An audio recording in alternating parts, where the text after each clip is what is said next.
Legalization will make it harder for teenagers to buy marijuana. This is an ad that they used in Colorado in 2012, and it is really tricky. I mean, read this line: regulate the sale of marijuana and help me keep it out of his hands. And this is actually classical Orwellian doublespeak, using language to deceive, to say the opposite of what's true. I looked up the definition of regulation. It is a rule made by an authority. So the criminal code are regulations. The law making marijuana illegal is a regulation, but they've decided to call that the unregulated criminal market.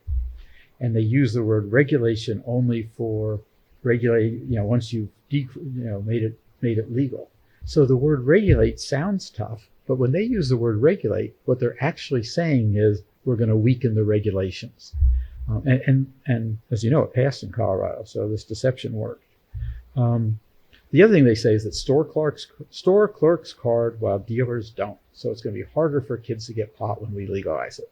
Well, that is not what teenagers say. So this comes from Monitoring the Future, and it's the percent of the kids, 10th graders, who say this drug is easy to obtain. Alcohol and tobacco, up almost 80%. Marijuana, about 70%. Marijuana is quasi-legal in this country.